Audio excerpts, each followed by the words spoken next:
Hello दोस्तों, मैं Jayant Kumar universe classes में आपका स्वागत करता हूं। दोस्तों, आज हम आपके लिए 10वीं कक्षा का जो फिजिक्स का अगला वीडियो लेकर आए हुए हैं। तो चलिए, हम लोग पढ़ रहे थे प्रकाश का प्रवर्तन, रिफ्लेक्शन ऑफ लाइट।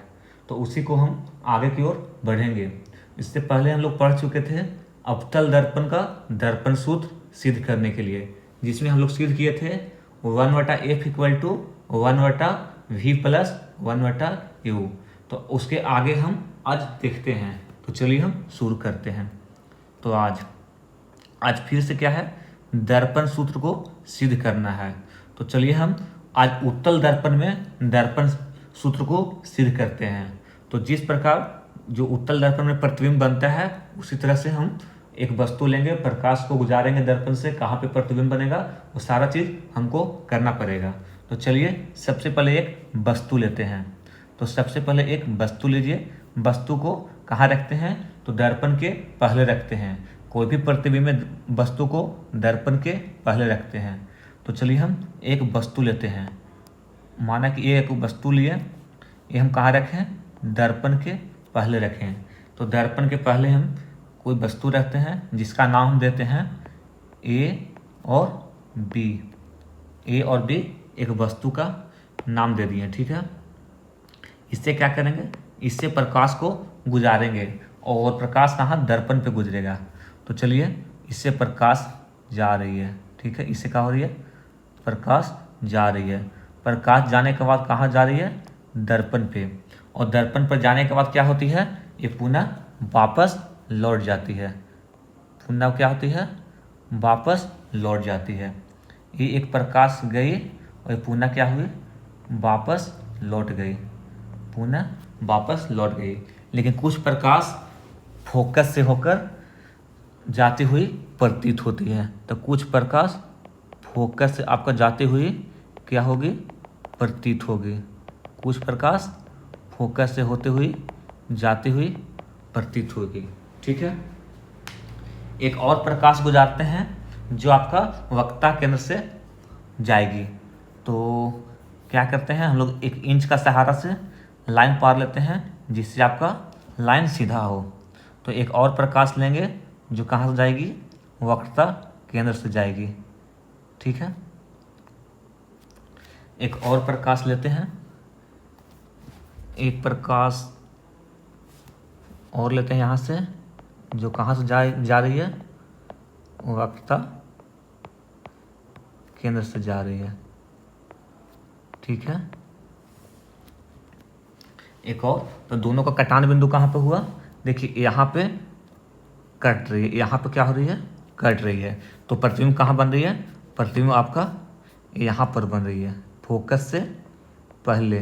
फोकस से पहले और छोटा प्रतिबिंब बन रही है। फोकस से पहले और छोटा प्रतिबिंब बन रही है। इसका हम नाम देते हैं ए डैश बी डैश। एक कैसा प्रतिबिंब है? ये आपका काल्पनिक प्रतिबिंब है। और किधर साइड है? तो दर्पण के पीछे साइड है। क्योंकि ये आपका पॉल हो गया, तो इधर साइड जो आएगी वो दर्पण के पहले हो जाएगी, और जो इधर साइड जाएगी वो दर्पण के पीछे हो जाएगी, ठीक है। ये आपको पता है। तो प्रतिबिंब का नाम दे दिए ए डैश बी डैश, ठीक है। एक और प्रकाश गुजारते हैं, वो इसका पॉल से गुजारेंगे, ठीक है। कहाँ से गुजारते हैं? पॉल से गुजारते हैं। एक प्रकाश को और गुजारते हैं।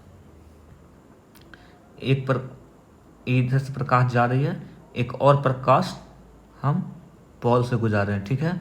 और ये क्या हो रही है? वापस लौट जा रही है। वापस इस दिशा में लौट जा रही है। यहाँ से हम प्रकाश गुजार रहे हैं, ये आपका वापस इस दिशा में लौट गई, ठीक है। तो देखिए, तो चलिए हम सिद्ध करते हैं, ठीक है। हम क्या करते हैं? सिद्ध करते हैं। यहाँ पे इसका नाम हम दे देते हैं ओ। तो सबसे पहले जिस प्रकार हम लिखते थे उसी प्रकार हम लिखेंगे। तो सबसे पहले क्या लिखेंगे कि एम और एम डैश एक क्या लिया? उत्तल दर्पण लिया। तो लिखिए, माना कि एम और एम डैश एक उत्तल दर्पण लिया। क्या लिया? एक उत्तल दर्पण लिया। ठीक है, माना कि क्या लिया? एक ऊपर उत्तल दर्पण लिया जिसका प्रधान अक्ष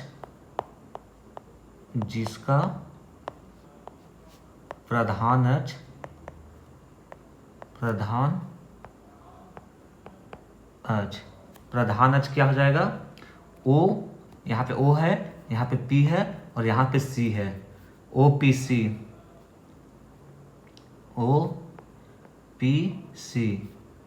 पर एक ये आपका अनंत हो गया, ये आपका ध्रुव हो गया और ये आपका क्या हुआ? ध्रुव हो गया। तो अनंत और ध्रुव के एक बीच एक वस्तु लिया। तो क्या लिया? OPC पर अनंत और ध्रुव। OPC पर कहाँ? अनंत, ये आपका ओ अनंत हो गया और पी क्या हो गया? ध्रुव। अनंत को ओ से सूचित कर दीजिए और ध्रुव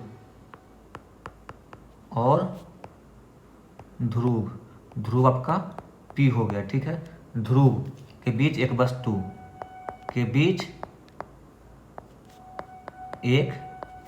वस्तु एक क्या लिए? वस्तु। एक क्या लिए? वस्तु लिए। एक वस्तु जिसका नाम क्या दिए हैं? AB दिए हैं नाम। AB इस प्रकार रखी, इस प्रकार रखी गई है कि इसका क्या हो रहा है? प्रतिबिंब कहाँ बन रहा है? पोल और फोकस के बीच। और कैसा बन रहा है? तो काल्पनिक और सीधा बन रहा है। तो इसका प्रतिबिंब काल्पनिक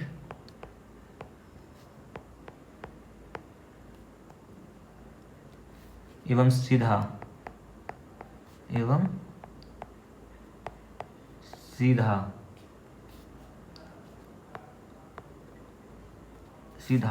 दर्पण के ध्रुव और फोकस के बीच प्राप्त हुआ। ठीक है, जिसका नाम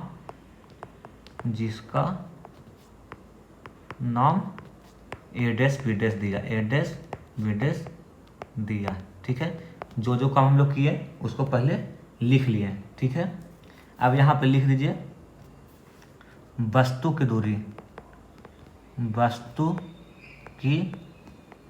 दूरी।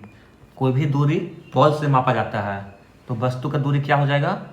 P से लेकर A तक बराबर U हो जाएगा। वस्तु की दूरी हम लोग U से सूचित करते हैं। प्रतिबिंब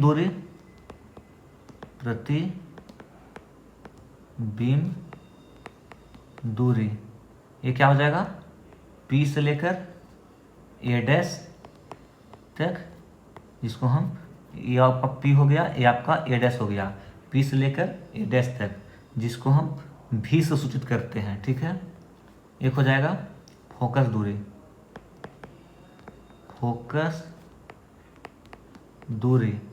दूरी क्या हो जाएगा? आपका P से लेकर F तक, P से लेकर बड़ा F तक, जिसको हम छोटा f से सूचित करते हैं। उसके बाद वक्रता त्रिज्या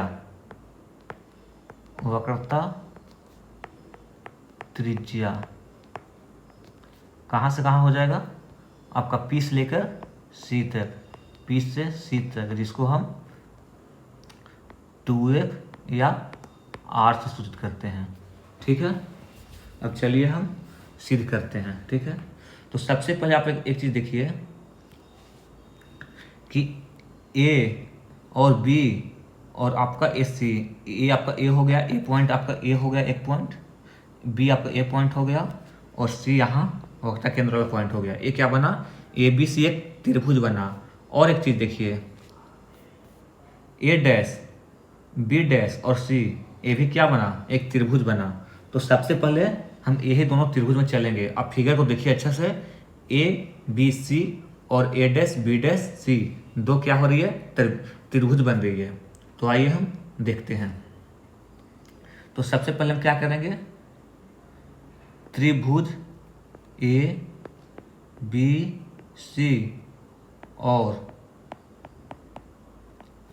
त्रिभुज ए डैश बी डैश सी में, ठीक है। तो देखिए इसमें देखिए एंगल सी और एंगल सी दोनों में क्या है, कॉमन है। तो कॉमन को क्या बोलते हैं हिंदी में, उभयनिष्ठ है। तो आइए यहाँ पे लिखते हैं, एंगल ए सी बी बराबर angle A dash C B dash बराबर हो जाएगा, क्यों, उभयनिष्ठ,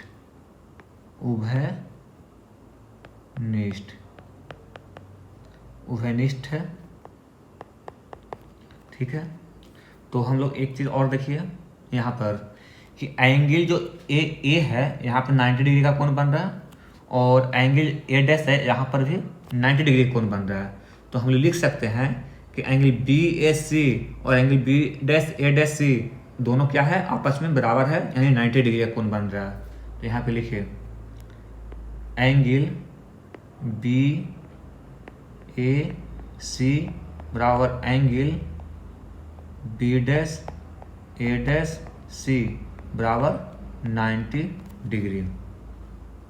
और जो शेष त्रिभुज बन रहा है वो कैसा बन रहा है, इस त्रिभुज जब दो कोण बराबर है, देखिए तो यहाँ पे आपका एंगल सी बराबर है, एंगल ए बराबर है, तो दोनों त्रिभुज आपस में क्या हो जाएगी, समरूप हो जाएगी। तो हम लोग कह सकते हैं कि क्या कह सकते हैं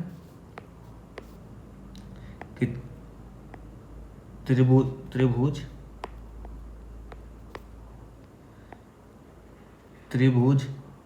ए बी सी समरूप त्रिभुज ए डैश बी डैश सी।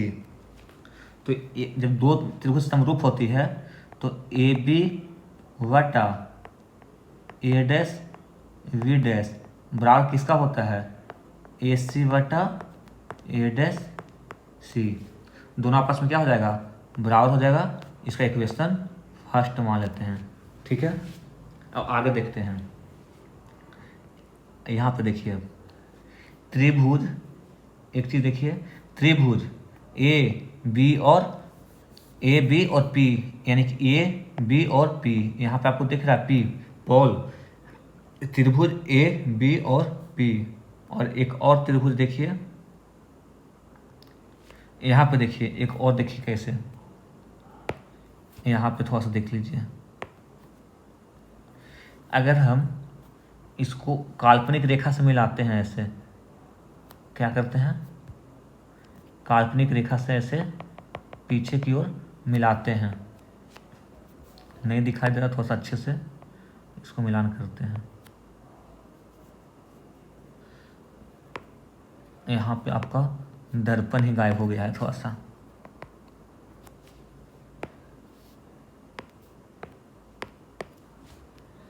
पहले आप दर्पण को फिर से लाइए।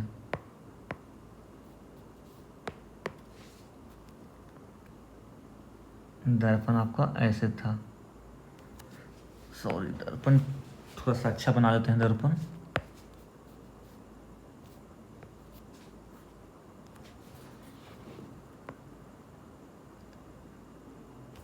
ये आपका दर्पण था। यहाँ पे एक चीज़ देखिए, यहाँ पर ऐसे ऐसे अगर मिलाते हैं P से लेकर B पॉइंट तक, तो ये क्या बन रहा है, ये भी एक त्रिभुज बन रहा है, ए डैश बी डैश P, ये भी क्या हो रहा है, एक त्रिभुज बन रहा है, ठीक है। ये भी क्या हो रहा है, त्रिभुज बन रहा है।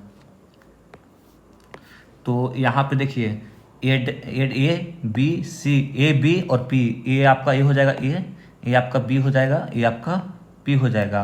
और यहाँ पे ए डैश, ये आपका ए डैश, ये आपका बी डैश, यहाँ पर P, तो दो त्रिभुज बन रही है। यहाँ पे देखिए ए बी यहाँ पे भी 90 डिग्री का कोण बन रहा है और यहाँ पर भी क्या बन रहा है, 90 डिग्री का कोण बन रहा है। तो यहाँ पे 90 डिग्री का कोण बन रहा है। तो आइए हम आगे देखते हैं, ठीक है।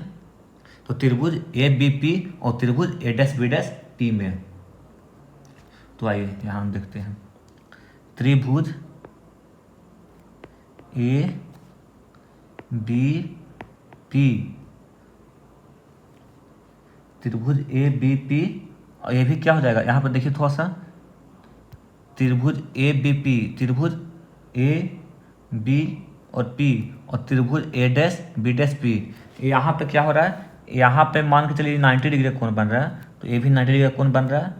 यहाँ पे ये जो कोण बनेगा, ये जो कोण बनेगा अक्ष के साथ, यही कोण यहाँ पर ये भी बनेगा, ठीक है। और जो ये कोण बनेगा एंगल बी, और एंगल बी बी डैश कोण बनेगा। तो ये दोनों त्रिभुज आपस में क्या हो जाएगा, जब सारा कोण बराबर हो जाती है तो दोनों त्रिभुज आपस में समरूप हो जाती है। तो ये हम कह सकते हैं कि ए बी और जो पी त्रिभुज है, angle A dash B dash और पी दोनों आपस में क्या है, ये भी आपको आपस में समरूप है। तो आइए देखते हैं। तो त्रिभुज ए बी पी समरूप, समरूप क्या हो जाएगा, त्रिभुज ए डैश बी डैश पी, ठीक है। तो इसमें हम क्या लिख सकते हैं, ए बी वटा ए डैश वी डैश बराबर ए पी वटा ए डैश पी, इसमें लिख सकते हैं। इसको इक्वेशन हम 2 मान लेते हैं, ठीक है। इसको इक्वेशन हम क्या मान लिए हैं, 2 मान लेते हैं। अब हम दोनों को बराबर करते हैं। जब दोनों को बराबर करेंगे तो यहाँ ए बी वटा ए डैश बी डैश बराबर ए सी वटा ए डैश सी, और यहाँ ए बी वटा ए डैश बी डैश हो जाएगा, ठीक है। और यहाँ ए पी वटा ए डैश पी, तो दोनों ए बी वटा ए डैश बी डैश और यहाँ ए बी वटा ए डैश बी डैश दोनों आपस में क्या है, बराबर है। तो हम लिख सकते हैं कि ए सी वटा ए डैश सी बराबर ए पी वटा ए डैश पी। ये तो हम लिख सकते हैं, कि अगर एक और 2 सम चलेंगे तो इसको हम लिख सकते हैं, क्योंकि ये आपस में दोनों बराबर है। तो आगे और आइए, आगे देखिए थोड़ा सा ए सी। अब यहाँ पे थोड़ा सा ए सी आपका है, तो ए सी थोड़ा सा फिगर में देखिए ए सी कहाँ पर है हम लोगों का, ए से लेकर सी तक। तो ए सी बराबर क्या लिख सकते हैं, ए पी प्लस यहाँ से दूरी हो जाएगा ए पी, और यहाँ से यहाँ तक दूरी हो जाएगा पी सी, और यहाँ से यहाँ तक दूरी हो जाएगा ए सी। तो ए सी बराबर लिख सकते हैं A P plus P C. तो यहाँ पे हम लिख सकते हैं ए सी बराबर क्या, ए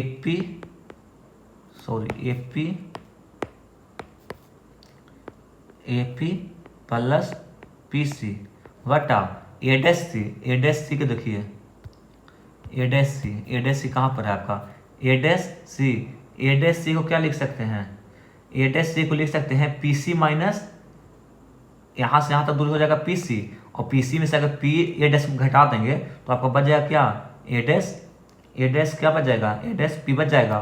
तो आइए यहाँ लिखते हैं, देखते हैं पी सी माइनस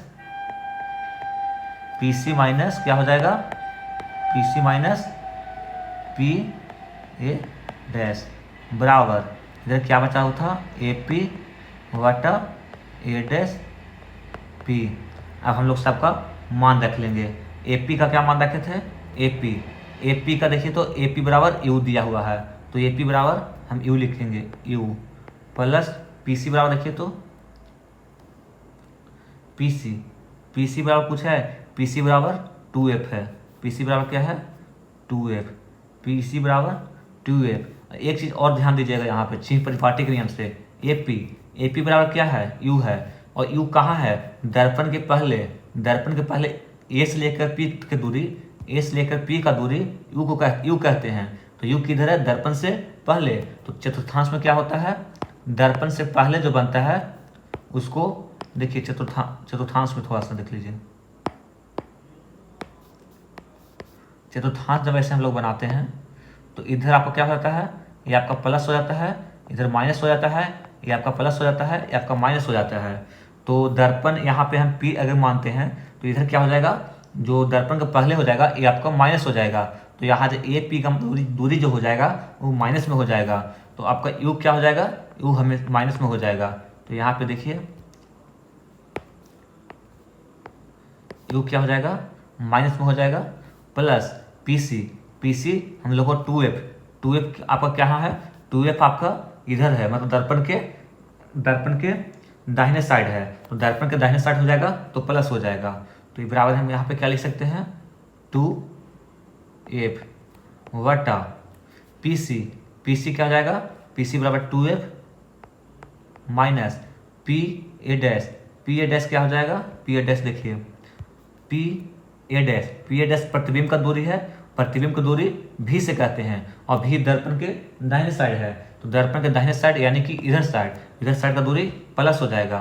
तो माइनस में क्या हो जाएगा, देखिए माइनस में माइनस और पी ए की जगह भी हो जाएगा, बराबर ए पी का मान क्या हुआ था, ए पी का मान माइनस यू आया था, और ए डैश पी का मान आपका भी आया था। ठीक है, अब इतना आपका आ गया। अब आप क्या कीजिए, इसको गुना कर दीजिए, तो इधर गुना करिएगा तो क्या हो जाएगा, माइनस यू भी प्लस 2f भी बराबर minus 2u f, minus minus minus हो जाएगा, माइनस यहाँ पे प्लस है, यहाँ पे माइनस है, और यहाँ माइनस माइनस प्लस u भी। ठीक है, अब क्या करिए कि आप जो जोड़ने लायक है वो जोड़ दीजिए। देखिए यू भी माइनस में और यू भी क्या है इधर प्लस में, तो एक साइड लेकर चले जाइए। ठीक है, तो हम इसको 2f भी बराबर यू भी प्लस यू भी माइनस 2uf बराबर क्या हो जाएगा, 2uf भी बराबर 2u भी माइनस 2uf। ठीक है, अब क्या कीजिए, दो तीनों में कॉमन है, तो दो क्या हो जाएगा, कट जाएगा। ठीक है, तो क्या बचेगा, एफ भी बराबर यू भी माइनस यू एफ। अब दोनों तरफ क्या कीजिए, यू भी एफ से भाग दीजिए, दोनों तरफ यू भी एफ से भाग देने पर ठीक है, यू भी बट्टा यू भी एफ बराबर यू भी बट्टा यू भी एफ बराबर माइनस यू एफ बट्टा यू भी एफ। ठीक है, एफ भी से क्या हो जाएगा, एफ भी कट जाएगा, बचेगा 1 बट्टा यू बराबर यू भी से यू भी कट जाएगा, 1 बट्टा एफ बराबर माइनस यू एफ से यू एफ कट जाएगा, 1 बट्टा भी बराबर क्या हो जाएगा, 1 बट्टा एफ बराबर 1 बट्टा भी प्लस 1 बट्टा यू। ये आपका क्या हो गया, ये आपका प्रूफ हो गया, ये आपका दर्पण सूत्र है। ठीक है, आपका इतना करना पड़ेगा, ये आपको 5 नंबर का क्वेश्चन आएगा। ठीक है, चलिए नेक्स्ट आगे बढ़ते हैं। आगे आपका क्या है, आगे आपको पढ़ना है आवर्धन किसे कहते हैं, आवर्धन किसे कहते हैं। ठीक है, तो आवर्धन का मतलब होता है प्रतिबिंब का दूरी या प्रतिबिंब का ऊंचाई बटा बीम का ऊंचाई, यानी कि कोई वस्तु का प्रतिबिंब कितना ऊंचा बन रहा है, यानी कि हम कह सकते हैं जो प्रतिबिंब का जो हाइट होता है वटा वस्तु का जो हाइट होगा उसी को क्या कहेंगे, हम आवर्धन कहेंगे।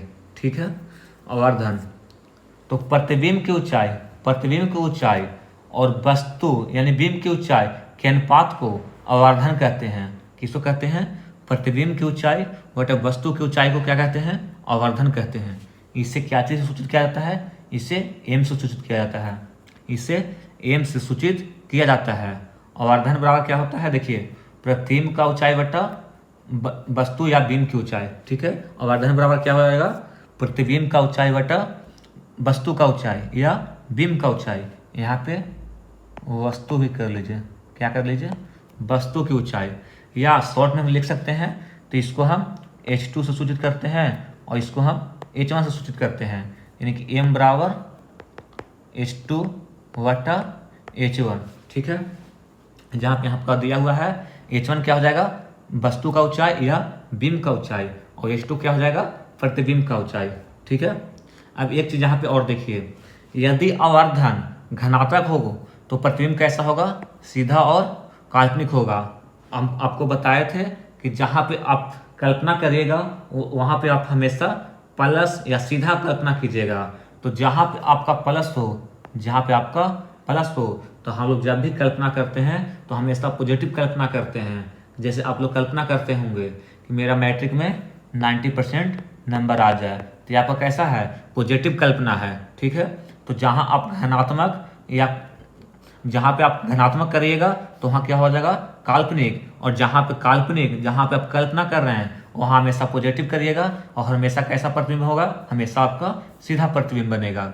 और जहाँ पे आपका आवर्धन ऋणात्मक होगा वो आपका वास्तविक और उल्टा होता है। जैसे कोई सोचता है 90% और किसी के आ गया 70%, तो हम सोचे थे आप कितना 90%, वो आ गया आपका 70% नंबर, मान के चलिए मैट्रिक में।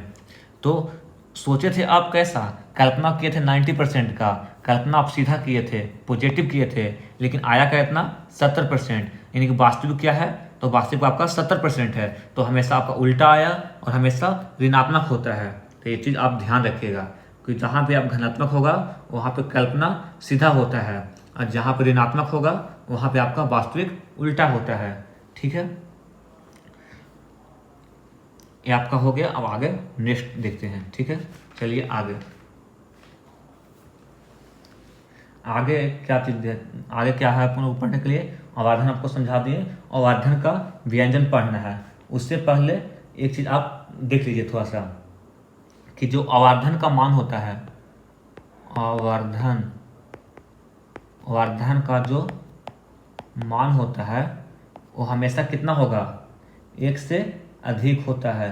तो अगर एक से अधिक होगा, अगर एक से क्या होगा, एक से बड़ा होगा आवर्धन, आवर्धन को हम एम डायरेक्ट लिखते हैं। अगर आवर्धन एक से बड़ा होगा तो प्रतिबिंब कैसा बनेगा, बड़ा प्रतिबिंब बनेगा। कैसा बनेगा, बड़ा बनेगा। तब ना बस प्रतिबिंब का ऊंचाई बड़ा रहेगा और वस्तु का ऊंचाई कम रहेगा। तो कैसा प्रतिबिंब बनेगा, मतलब एक से बड़ा होगा तो जो प्रतिबिंब का ऊंचाई रहेगा वो बड़ा होगा। ठीक है। और अगर आवर्धन का मान, आवर्धन का मान क्या हो जाएगा, एक से कम होगा, एक से कम होगा, मतलब एक से कम होगा तो छोटा प्रतिबिंब बनेगा। कैसा बनेगा, छोटा प्रतिबिंब बनेगा। ठीक है। आवर्धन एक से बड़ा होगा तो कैसा बनेगा, कैसा बनेगा, बड़ा प्रतिबिंब होगा। आवर्धन छोटा होगा तो कैसा बनेगा, कैसा बनेगा बताइए, छोटा बनेगा। इसको ऐसे ना लिख कर डायरेक्ट ऐसे लिख लीजिए, लिखिए, हम लिखवाते हैं जो, अगर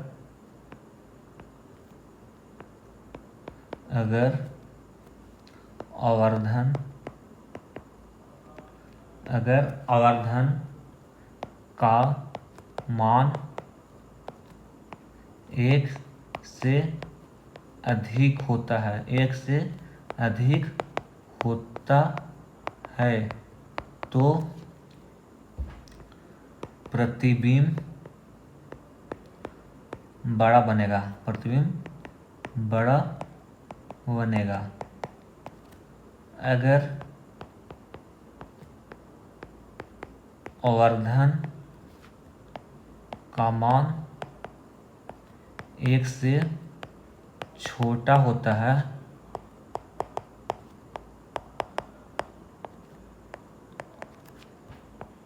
तो प्रतिबिंब छोटा बनेगा। और अगर एक के बराबर होता है तो प्रतिबिंब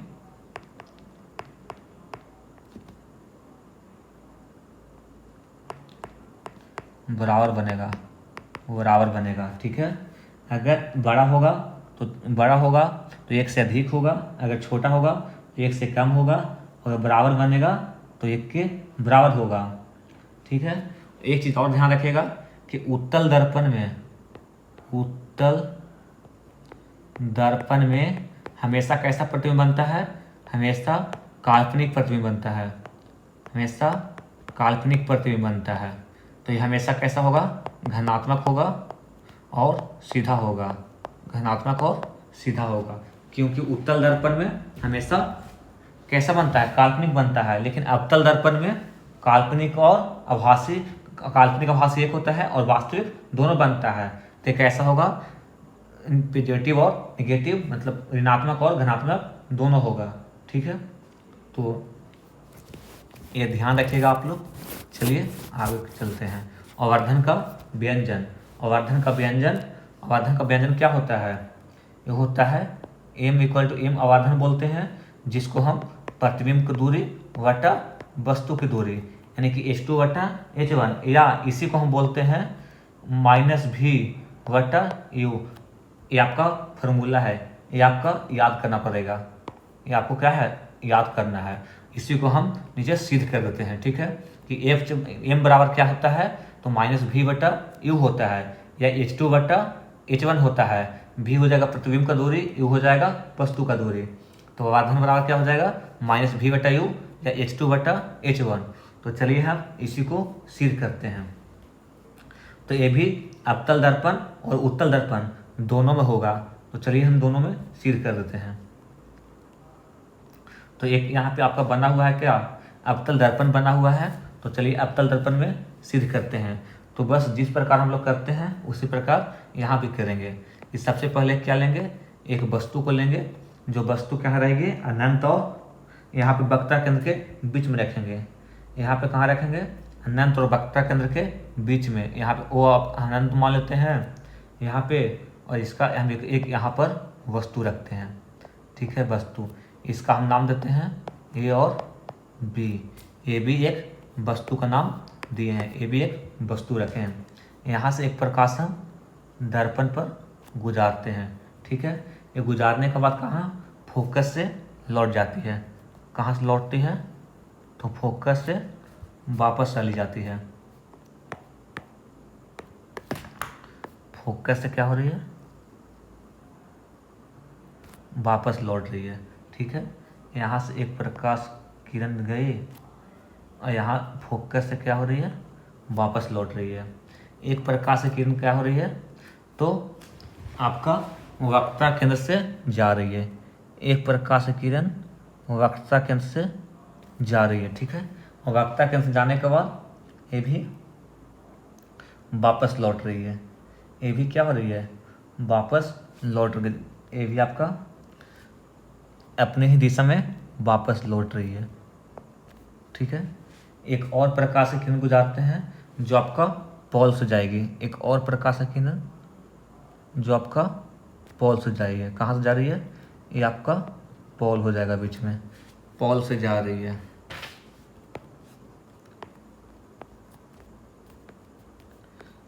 एक और प्रकाश की किरण आपका पोल से जा रही है, ये वापस लौट रही है। कहाँ से, ये वापस आपका यहाँ से लौट रही है, यहाँ से वापस लौट रही है। ठीक है, ये प्रकाश की किरण ऐसे गई और ये वापस लौट गई। एक प्रतिबिंब यहाँ पे बन रही है, यहाँ पे आपका प्रतिबिंब बन रही है। एक प्रतिबिंब का नाम देते हैं ए डैश वी डैश। प्रतिबिंब का नाम दिए ए डैश वी डैश। तो बस इसी प्रकार प्रतिबिंब आपको ही बनाना है। और चलिए इसको भी हम लिखते हैं। बस ये सब आपको याद करना है। जैसे हम ऊपर में लिखे थे इसी तरह यहाँ भी लिखना है। कि माना कि एम डैश एक अवतल दर्पण लिया, लिखिए यहाँ, माना कि एम और एम डैश क्या लिया, एक अवतल दर्पण लिया, अवतल दर्पण लिया, जिस अवतल दर्पण लिया। ठीक है, जिसका प्रधान अक्ष क्या है, ए सी एफ पी लिख दीजिए, या लिख सकते ओ सी एफ पी है। पी क्या है, पी आपका ध्रुव है, एफ फोकस है, एफ फोकस है, एफ फोकस है, सी वक्रता केंद्र है, सी क्या है, वक्रता केंद्र है, ठीक है। ए बी एक वस्तु लिया, ए बी एक वस्तु लिया जो अनंत और वक्रता केंद्र के बीच में स्थित है। बस ऐसे ही आपको जितना लिखना है आप लिख लीजिए, ठीक है। उसके बाद देखिए, इसके बाद देखिए स्थित है, उसके बाद कॉमा दीजिए यहाँ पे, जिसका प्रतिबिंब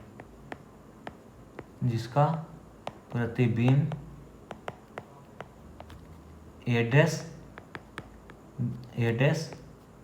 बी डैश बना, जो कैसा है, वास्तविक और उल्टा है, वास्तविक और उल्टा है, कैसा है, वास्तविक और उल्टा है, ठीक है, वास्तविक और उल्टा है। तो चलिए हम सिद्ध करते हैं, ठीक है। अब देखिए त्रिभुज ए आपका त्रिभुज ए हो गया, ए बी और पी, ए बी और पी, यहाँ पे एक त्रिभुज बना ए बी और पी, और एक त्रिभुज बना ए डैश बी डैश और पी। तो यहाँ दो त्रिभुज देखिए, त्रिभुज ए बी पी समरूप हो जाएगा, क्यों, क्योंकि आपका जो एक कोण बनेगा, एक कोण इसके बराबर हो जाएगा, ठीक है। जो पी और पी कोण आपस में बराबर हो जाएगा, और यहाँ पर ये 90 डिग्री का कोण बन रहा है, तो यहाँ पे आपका भी ये 90 डिग्री का कोण बनेगा। तो ये समरूप हो जाएगा किसका, त्रिभुज ए डैश बी डैश पी का, ठीक है। इसकी भुजाएं समानुपाती है, तो यहाँ हम लिख सकते हैं, क्या लिख सकते हैं कि ए बी वट्टा ए डैश वी डैश बराबर पी ए पी या पी ए लिख दीजिए, ए पी या पी ए वट्टा पी ए डैश, बात एक ही है। इसका इक्वेशन हम फर्स्ट नाम दिए हैं, ठीक है। यहाँ पे आप ये पता ही है कि ये क्या हुआ, वस्तु का ऊंचाई हो गया, या आपका प्रतिबिंब का ऊंचाई हो गया, ये चीज़ तो बताने की जरूरत नहीं है। अगर लिखना है तो लिख दीजिए कि वस्तु का ऊंचाई क्या है, वस्तु का ऊंचाई क्या है, ए बी, जिसको हम भी वस्तु का ऊंचाई यू से करते हैं, वस्तु का ऊंचाई यू से, वस्तु का ऊंचाई आपका यू हो गया, ठीक है। और प्रतिबिंब का ऊंचाई, प्रतिबिंब का ऊंचाई क्या हो जाएगा आपका ए डैश बी डैश, जिसको हम भी से करते हैं, और इसी को हम H1 बोलते हैं, और प्रतिबिंब का H2 भी ऊपर हम देखे थे, ठीक है। और ये क्या हो गया, वस्तु का दूरी एक लिखते हैं, वस्तु का दूरी। देखिए तो वस्तु का दूरी कहाँ से कहाँ तक है, आपका P से लेकर A के बीच में वस्तु का दूरी है, यानी क्या P से लेकर A तक, ए पी, इसको हम यू से सूचित करेंगे। यहाँ पे हम थोड़ा सा गलती करते हैं, देखिए थोड़ा सा, जो ये आपका यू नहीं होगा, यहाँ पे ऊंचाई पूछा है, तो ऊंचाई यहाँ पे H1 हो जाएगा इसका, और इसका H2 हो जाएगा, ठीक है। यहाँ वस्तु का दूरी AP हो जाएगा, AP यहाँ पे हो जाएगा, और वस्तु का दूरी यू से सूचित करते हैं, प्रतिबिंब का दूरी, प्रतिबिंब का दूरी, प्रतिबिंब का दूरी क्या हो जाएगा, पी ए डैश बराबर पी ए डैश, जिसको हम भी से सूचित करते हैं, ठीक है। और आगे देखिए, तो यहाँ पे हम लोग क्या ले रहे थे, ए बी बट्टा ए डैश बी डैश। तो ए बी का मान क्या हुआ है, आपका कुछ पता है, ए बी का मान H1, ए बी का मान क्या है H1 वटा, और H1 कैसा हो जाएगा, तो ये माइनस में हो जाएगा क्योंकि वस्तु के पहले है। ए बी क्या है, ए बी क्या हो जाएगा, ए बी आपका ऊपर में है। जब हम चतुर्थांश बनाते हैं तो आपका ए आपका माइनस हो जाता है, ए आपका पॉजिटिव हो जाता है, ऊपर में जो पॉजिटिव हो जाता है और नीचे में माइनस हो जाता है। तो यहाँ पे वस्तु का जो ए बी है वो क्या है, पॉजिटिव में है। तो यहाँ पे देखिए ए बी क्या हो जाएगा, ए बी आपका पॉजिटिव हो जाएगा, और ए डैश बी डैश क्या हो जाएगा, नेगेटिव में हो जाएगा, और ये आपका प्रतिबिंब का दूरी है।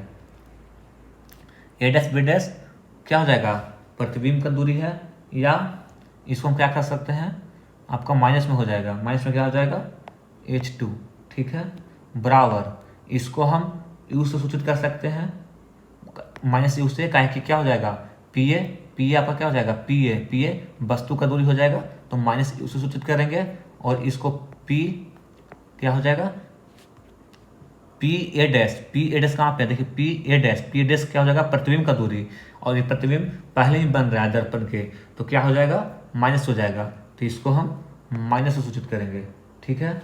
अब देखिए इसको हम क्या लिख सकते हैं, H2 बटा H1 बराबर माइनस भी बटा यू लिख सकते हैं।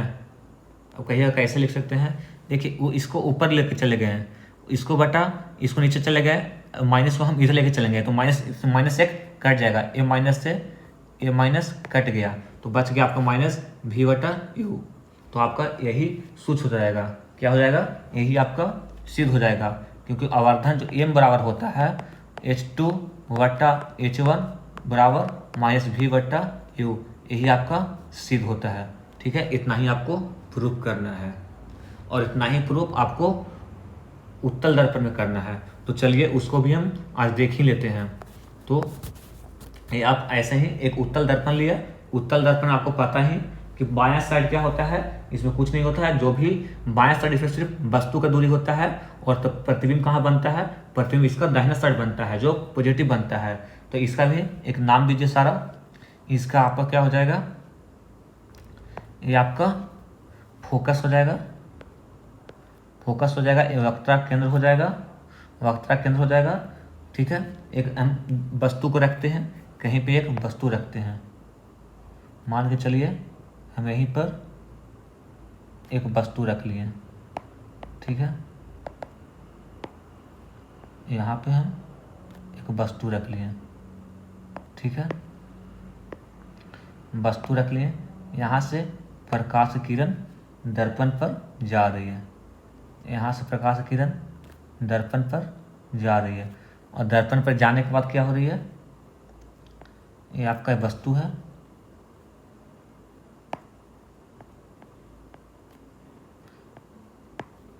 वस्तु थोड़ा सा अच्छा से रख लेते हैं,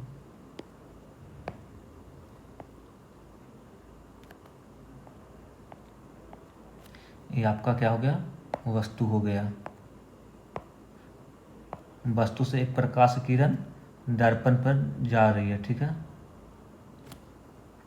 जाने के बाद ये पुनः वापस लौट रही है, ठीक है, पुनः क्या हो रही है, वापस लौट रही है, लेकिन कुछ प्रकाश किरण आपका फोकस से होकर जाती है, कुछ क्या हो रही है, प्रकाश किरण फोकस से होकर जाती है। एक और प्रकाश किरण ले जाते हैं जो आपका कहाँ से जाती है, वक्ता केंद्र से जाती है। एक और प्रकाश किरण ले जाते हैं, जो वक्ता केंद्र से जाती है, कहाँ जाती है, वक्ता केंद्र से जाती है,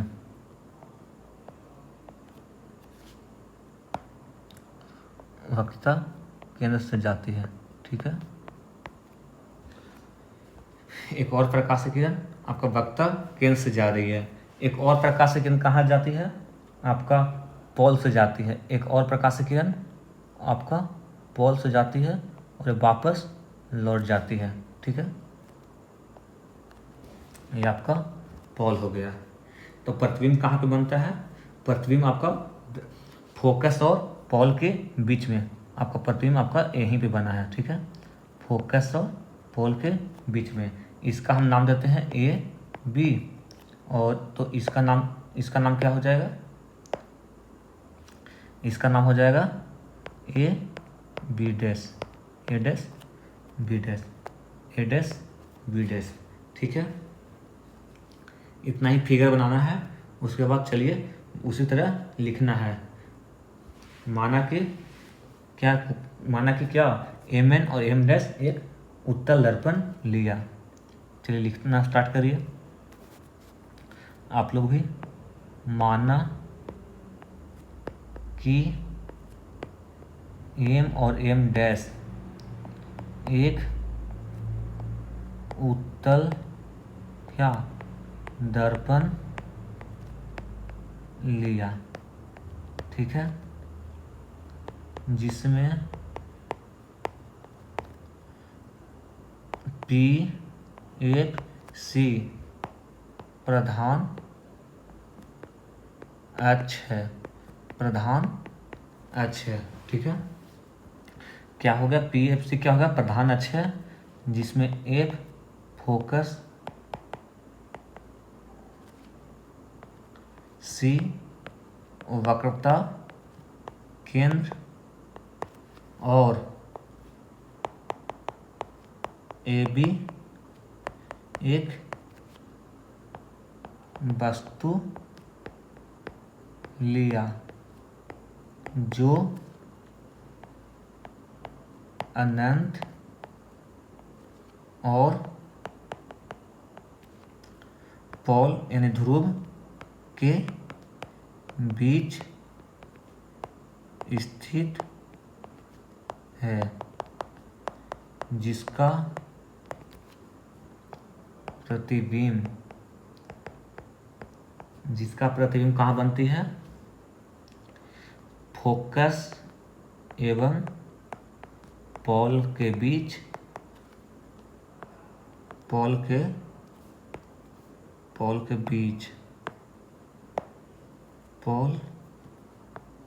के बीच काल्पनिक तथा सीधा बनती है, काल्पनिक तथा सीधा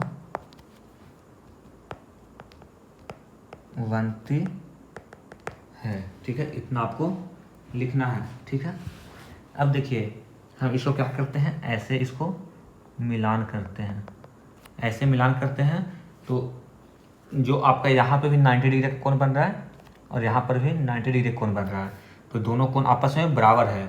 और एंगल पी जो ये आपका प्रधान अक्ष से बनेगा, और ये जो एंगल पी इसमें प्रधान अक्ष से बनेगा, दोनों सेम कोण बनेगा। तो यहाँ पर दोनों त्रिभुज क्या हो जाएगी, समरूप हो जाएगी। यानी कह सकते हैं कि त्रिभुज ए बी पी समरूप हो जाएगा त्रिभुज ए dash B dash, A dash B dash P का। दोनों क्या हो जाएगा, आपस में समरूप हो जाएगा।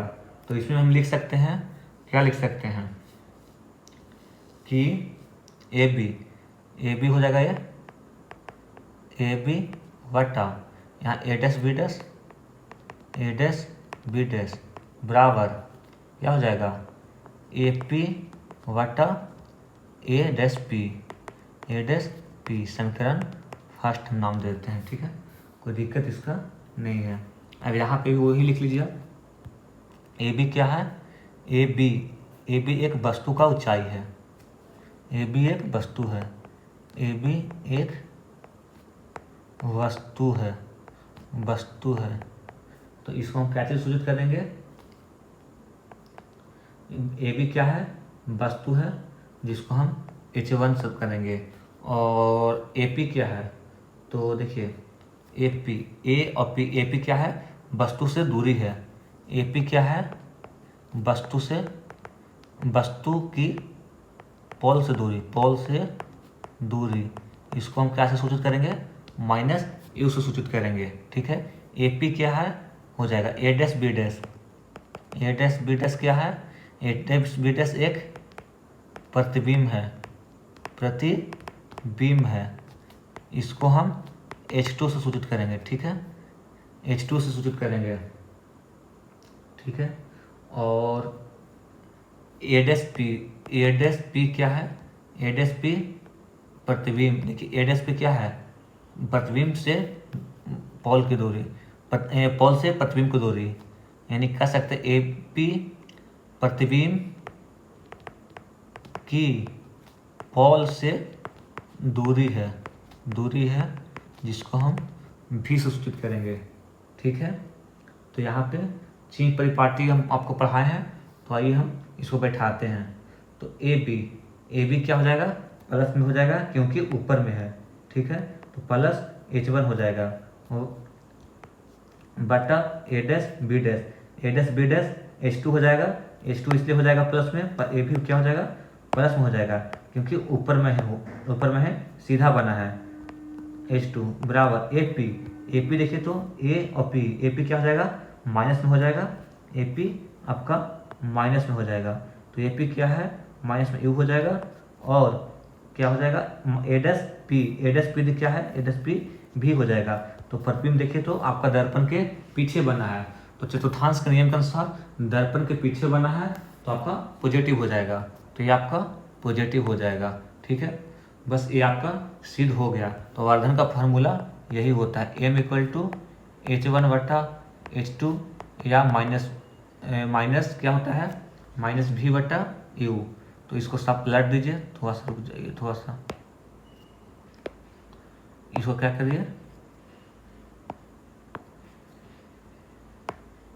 इसको आप पलट दीजिए। देखिए इसको हम भी को इधर ले जाते हैं तो भी बटा ये माइनस यू आ जाएगा बराबर H2 बटा H1 बराबर एम। यही आपका सिद्ध हो गया। ठीक है, बस यही आपको सिद्ध करना है, बस आपका ये सिद्ध हो गया कि आवर्धन बराबर क्या होता है, H2 बटा H1 बराबर माइनस भी बटा यू। ठीक है, या दर्पण सूत्र आप पढ़े हैं, दर्पण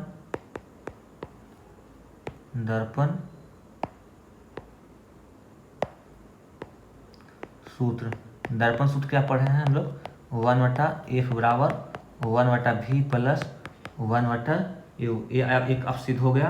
अब इसमें हम एक चीज, ये आपका सिद्ध हो गया, और एक चीज क्या हो गया आपका, ये भी सिद्ध हो गया आवर्धन कि भी माइनस भी बटा यू, इसको माइनस को हम नीचे लिख के ऊपर लिख सकते हैं, कोई दिक्कत नहीं है इससे।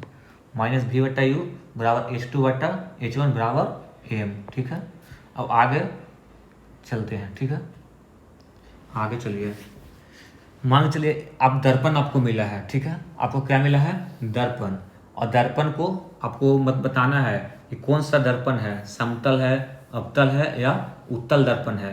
तो उसको हम लोग को पहचान करना है, समतल दर्पण, अवतल दर्पण तथा उत्तल दर्पण, इन तीनों क्या करना है, पहचान करना है। ठीक है, तो हम किस तरह से पहचान कर सकते हैं, तो आइए हम देखते हैं।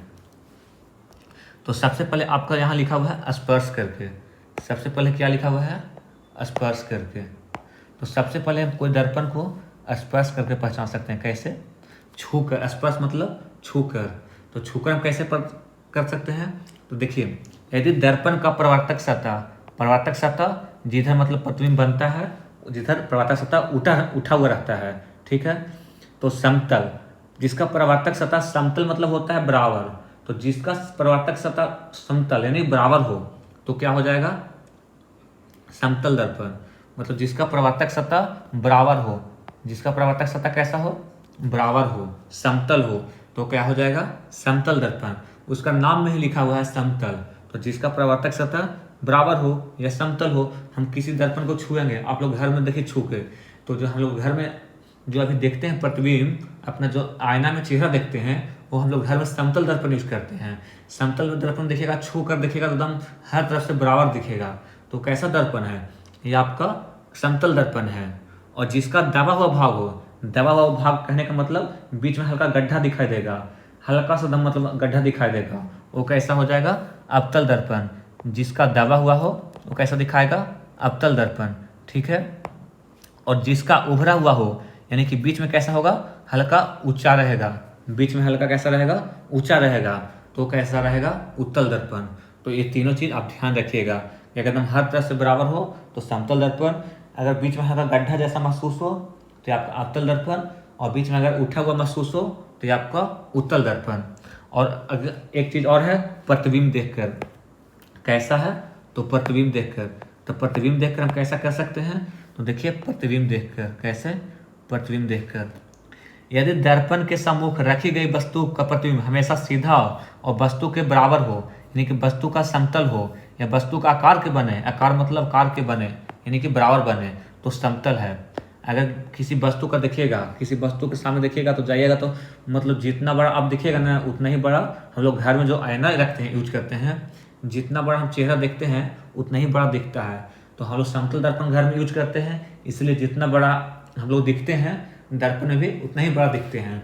तो कैसा हो, यानी बराबर आकार का फिगर बनता हो, बराबर आकार का प्रतिबिंब बनता हो, तो कैसा दर्पण हो जाएगा? वो आपका समतल दर्पण होगा। ठीक है। यदि दर्पण के सम्मुख अलग अलग स्थिति में वस्तु रखने का प्रतिबिंब सीधा, कैसा सीधा, वस्तु से बड़ा, उल्टा होने के साथ साथ वस्तु का छोटा बने तो वो अवतल हो जाएगा। क्योंकि देखिए अवतल दर्पण में जो प्रतिबिंब बनता है वो वस्तु से छोटा भी बनता है, वस्तु से बड़ा ही बनता है। ठीक है। काल्पनिक भी बनता है और सीधा भी बनता है, काल्पनिक और वास्तविक दोनों बनता है। तो कैसा हो जाएगा? अवतल, जिसमें वस्तु से छोटा बने या बड़ा बने, वास्तविक बने या आभासी या काल्पनिक बने, तो कैसा हो जाएगा? वो अवतल हो जाएगा। और जिसमें सिर्फ वस्तु से छोटा बने वो कैसा हो जाएगा? उत्तल दर्पण हो जाएगा। जैसे हम लोग बाइक या कार का जो बगल में जो दर्पण लगा रहता है वो रहता है उत्तल दर्पण, तो उसमें प्रतिबिंब हमेशा छोटा बनता है। देखिए यदि दर्पण के सम्मुख रखी वस्तु का प्रतिबिंब हमेशा सीधा या वस्तु से छोटा बने तो वह उत्तल दर्पण होगा। एकदम हमेशा मतलब उत्तल दर्पण का नियम है कि वो हमेशा जो प्रतिबिंब बनेगा वो हमेशा छोटा ही बनेगा। ठीक है। और सीधा बनेगा। उत्तल दर्पण हमेशा कैसा बनेगा? सीधा। उत्तल दर्पण हमेशा सीधा बनेगा। ठीक है। आगे आइए। आगे आपका दिया हुआ है अंतर स्पष्ट करने के लिए अवतल दर्पण और उत्तल दर्पण में अंतर, कि अवतल दर्पण और उत्तल दर्पण में क्या अंतर है। तो आइए हम देखते हैं। अवतल दर्पण में वास्तविक एवं काल्पनिक दोनों प्रकार के प्रतिबिंब बनते हैं। ठीक है। यह आपको बताए थे अभी कि अवतल दर्पण में हमेशा वास्तविक, सीधा, उल्टा और काल्पनिक चारों प्रकार के प्रतिबिंब बनते हैं। लेकिन जो उत्तल दर्पण है हमेशा काल्पनिक प्रतिबिंब और छोटा प्रतिबिंब बनता है। काल्पनिक और छोटा, काल्पनिक और छोटा बनेगा। ठीक है। देखिए अवतल दर्पण का दृष्टि छोटा होता है। दृष्टि का है तो मतलब हम किसी वस्तु को रखते हैं ना दर्पण के सामने, उसी को बोलते हैं दृष्टि क्षेत्र। ठीक है। तो जो अवतल दर्पण का दृष्टि क्षेत्र है वो छोटा होता है, लेकिन उत्तल दर्पण का दृष्टि क्षेत्र बहुत बड़ा होता है। एग्जाम्पल में आप गाड़ी का शीशा देखिएगा बगल में, वो छोटा प्रतिबिंब में बहुत बड़ा एरिया कैप्चर कर लेता है। ठीक है। नेक्स्ट, अवतल दर्पण का प्रवर्तक सतह धासी होती है। धासी को कहने का मतलब कि मतलब बीच में गड्ढा होता है। कैसा होता है? गड्ढा होता है। लेकिन उत्तल दर्पण का प्रवर्तक सतह हमेशा उभरी हुई रहती है। कैसा? तो उठा हुआ रहेगा। ठीक है।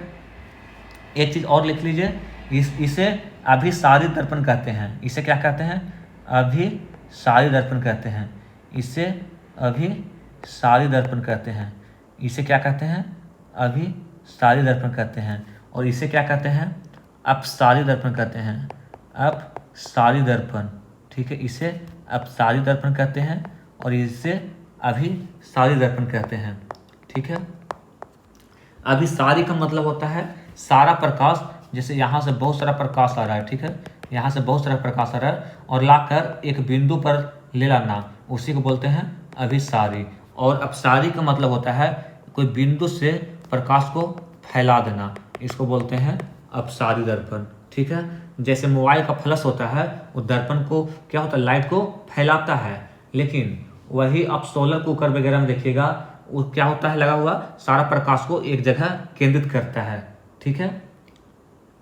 इसमें देखिए, इसमें फोकस हमेशा वास्तविक होता है। इसका जो फोकस होता है, इसका जो फोकस होता है, फोकस हमेशा वास्तविक होता है, वास्तविक होता है। और इसका जो फोकस होता है हमेशा काल्पनिक होता है। कैसा होता है? काल्पनिक होता है। क्यों होता है? क्योंकि इसका जो फोकस होता है अवतल दर्पण में, वो दर्पण के पहले बनता है, तो इसलिए वास्तविक बनता है। और जो उत्तल दर्पण होता है उसका फोकस होता है दर्पण के पीछे बनता है, तो इसका क्या होता है? काल्पनिक होता है। ये यहाँ पे आपका प्रकाश का परावर्तन चैप्टर खत्म होता है। अगला चैप्टर आपका है प्रकाश का अपवर्तन। ठीक है, तो इसका हम क्वेश्चन आंसर भी कुछ और न्यूमेरिकल दोनों ही करवा देंगे।